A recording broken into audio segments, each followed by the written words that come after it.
We arrived with stardust in our eyes. We were the newcomers to the great star-born union. They called themselves the Conquered. Their ships were miracles of light and form. They moved without a sound. Our own vessels felt like clumsy relics beside them. The Elder Ones greeted us with serene expressions. Their faces were smooth, untouched by hardship. They promised us a place among the stars. They offered peace. They offered knowledge. They offered protection from the dark voids between worlds.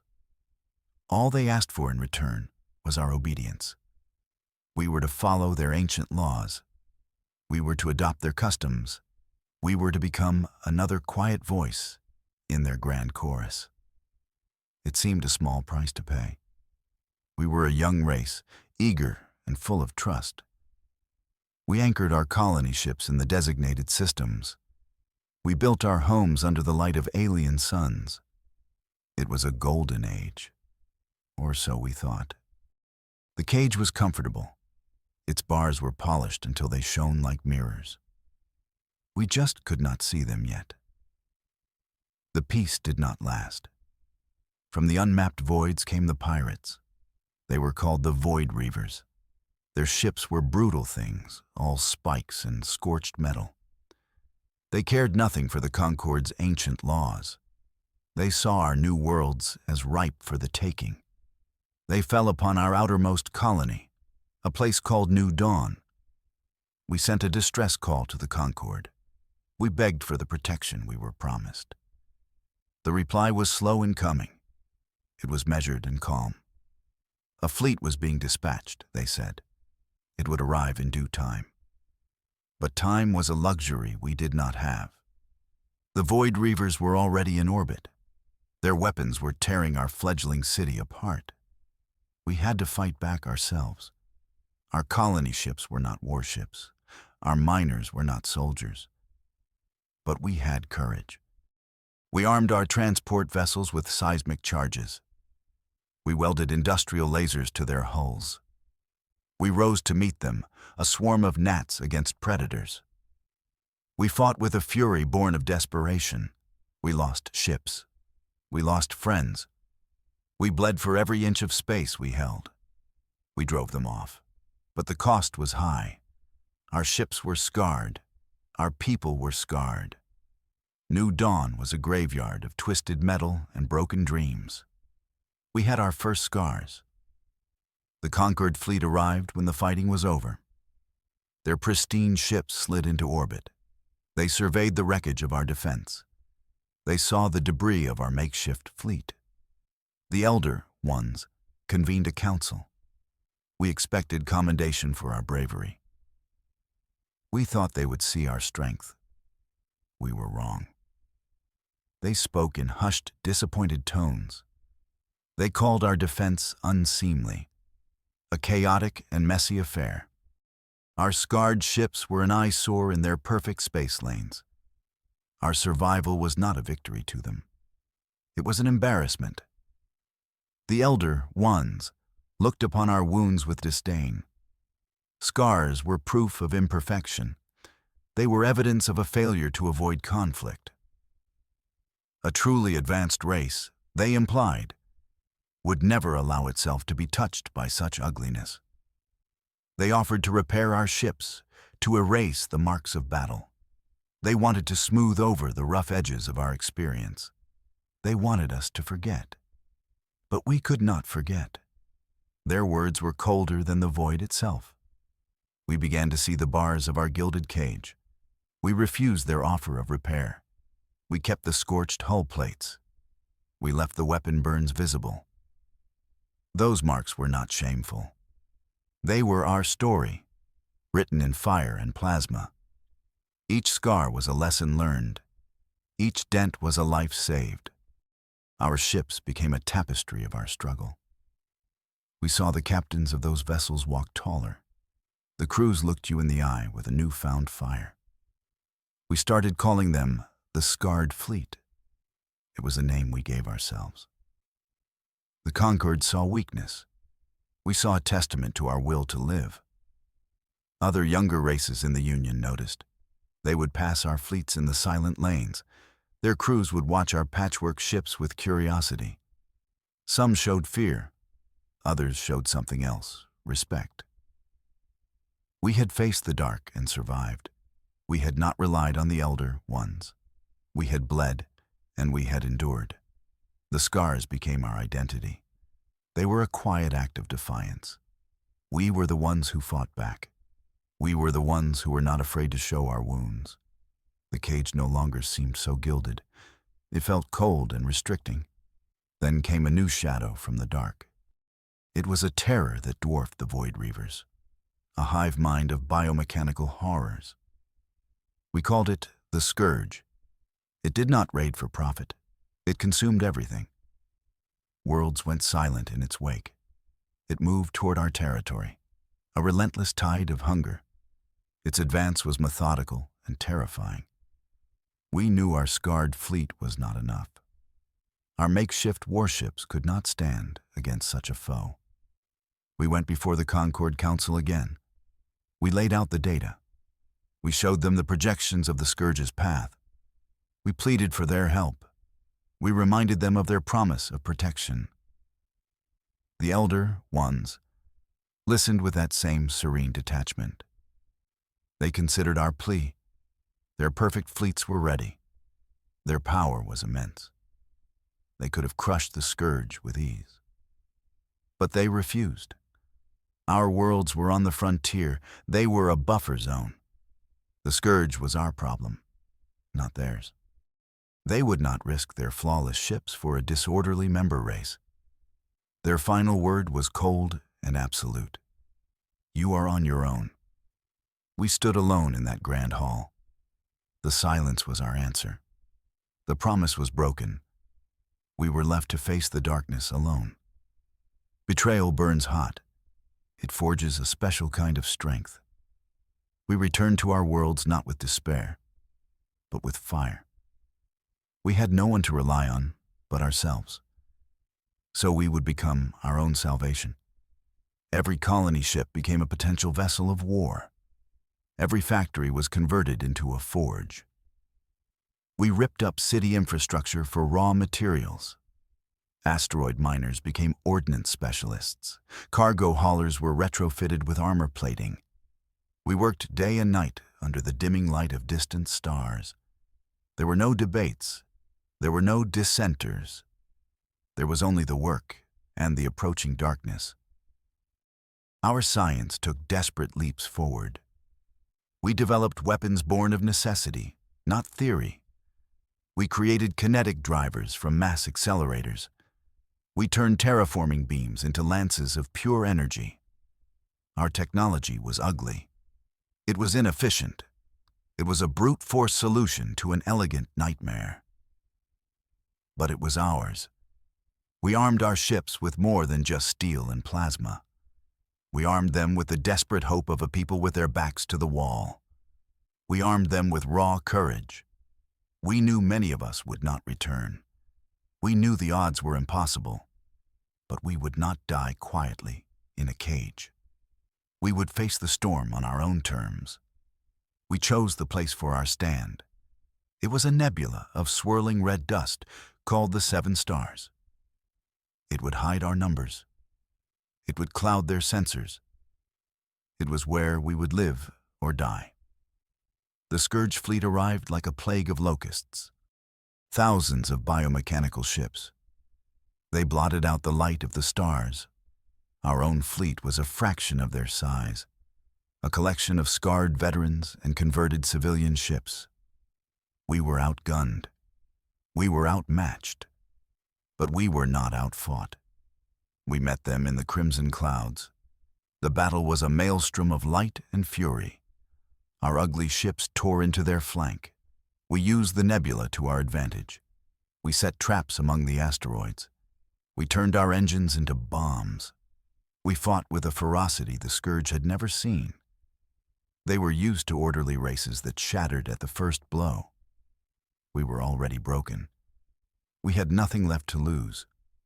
Our captains performed acts of impossible heroism. They rammed enemy cruisers with failing ships. They drew fire to save others. The cost of our defiance was immense.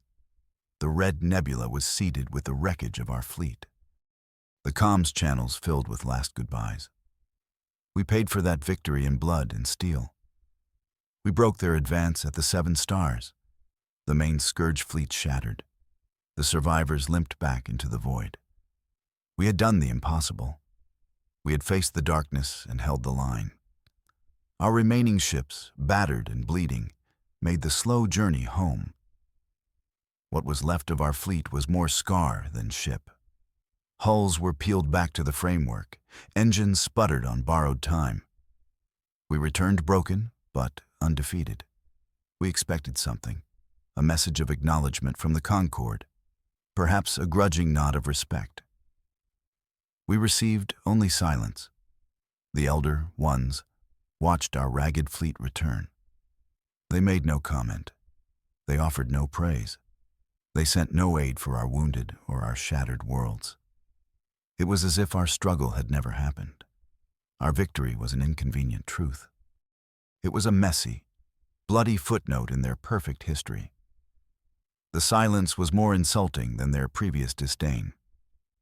We had saved ourselves. We had likely saved them from the Scourge's eventual advance, and they chose to pretend we did not exist. The victory felt hollow. We had won the battle.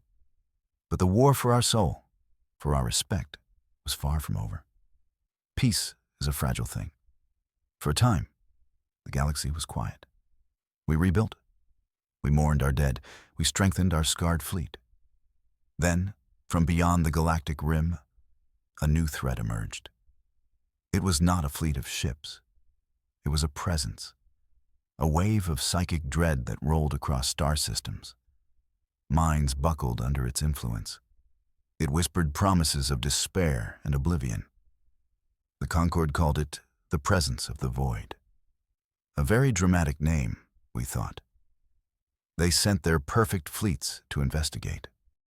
Those beautiful, flawless ships, unmarred by any conflict, went out to meet the new enemy. And they were useless. Their weapons were designed for physical threats. They could not target a phantom. Their shields could not block a whisper. Entire crews went mad. Ships turned on each other, or they simply drifted away, silent and dead. The Concorde's fleets, the source of their immense pride, proved utterly ineffective. Their smooth hulls were no defense against an enemy that attacked the mind. The great star-born union began to unravel at the seams. Fear, for the first time, touched the serene faces of the Elder Ones. The younger races of the Conquered watched the chaos. They saw the Elder Ones fail. They saw their protectors flounder against this new horror. And they remembered us. They remembered the scarred ships that had faced the Scourge alone. They remembered the race that refused to break.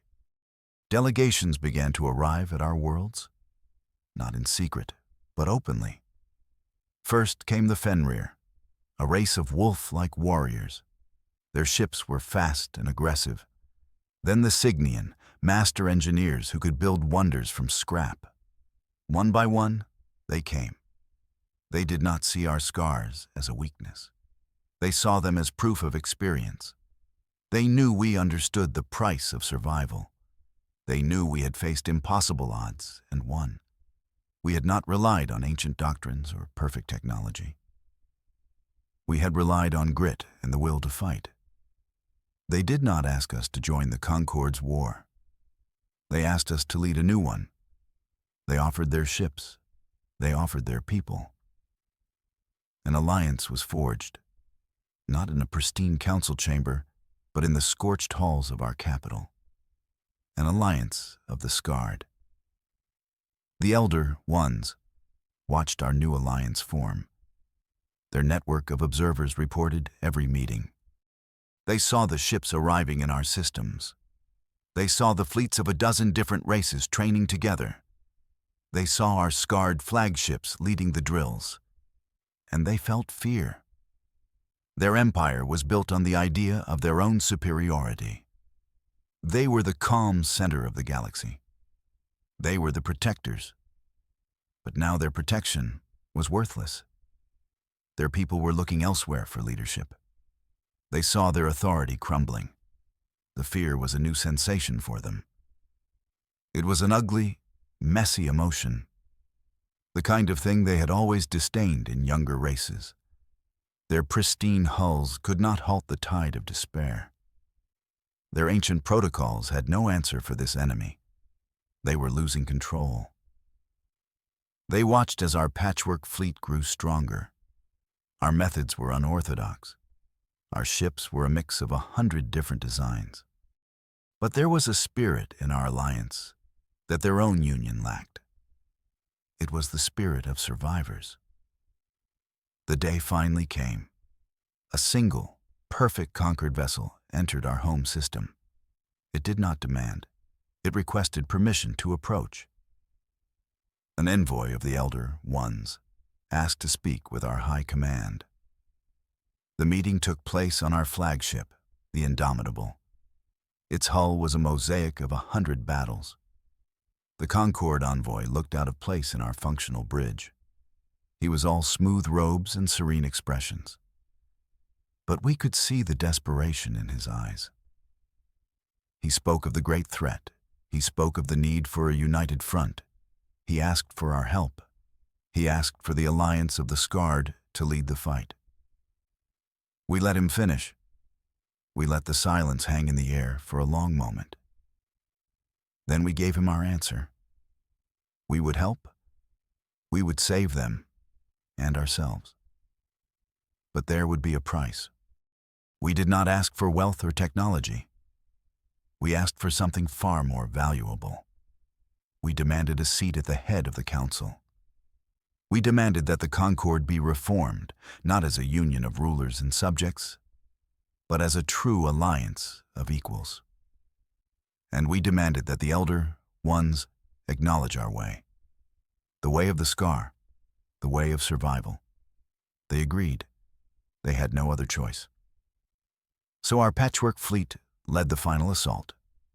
The combined forces of the Conquered and our new alliance moved as one. It was the largest fleet the galaxy had ever seen. But it was our scarred ships that took the lead. We understood this enemy. It fed on fear and order. It preyed on perfect systems and predictable tactics. So we gave it chaos. Our strategy was drawn from a dozen different warrior cultures. Fenrir fighters flew in unpredictable wolf packs. Cygnian engineers created psychic static generators. Our own ships served as the anvil. We broadcasted something the enemy did not understand. Not fear, but defiance. We projected our memories of the Crimson Stand. We showed it our scars. We showed it the faces of those we lost. We pushed back against its tide of despair with our own raw, stubborn will to live. The war was fought in the minds of every crew member as much as it was in space.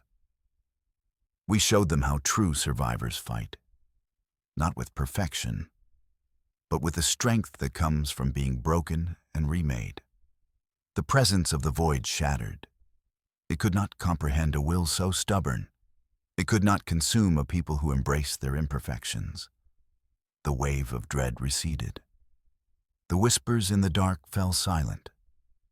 The great enemy was broken upon our shields of scarred metal and defiant hope. A quiet settled over the fleets. The war was over. But more than just an enemy had been defeated that day. The old order fell with it. The illusion of the Concord's effortless superiority was gone forever. They had been forced to rely on the very people they had scorned. They had seen that true strength was not about avoiding conflict. It was about enduring it. As our fleets returned, there were no silent dismissals. This time, the space lanes were lined with ships from every member race. This time, there was a chorus of celebration. A new dawn was breaking over the galaxy. Not a perfect, serene dawn, but a real one. a dawn earned through struggle and sacrifice, a dawn that acknowledged the beauty in the broken. We took our seat at the head of the newly formed Galactic Council. The chamber was the same, but the feeling was entirely different. The Elder Ones were there, but they were no longer rulers. They were partners. They looked at us with a new understanding. They looked at our representatives, veterans of the Scourge War and the Void War. They saw the lines of fatigue on our faces. They saw the cybernetics replacing lost limbs. They saw the scars we carried, both visible and unseen. And for the first time, they saw strength. We did not demand they change their ways. We did not force them to mar their perfect ships. We simply asked that they respect ours. We became the voice of the young, the voice of the struggling, the voice of those who knew that survival was never guaranteed. We had been the outsiders, the embarrassing relatives, the ones who fought too loudly and bled too freely. Now we were the leaders. We had not sought power or glory. We had only sought to survive. But in our survival, we had found something more. We had found respect. We wore our scars like the badges they were, and the galaxy finally learned to read their story.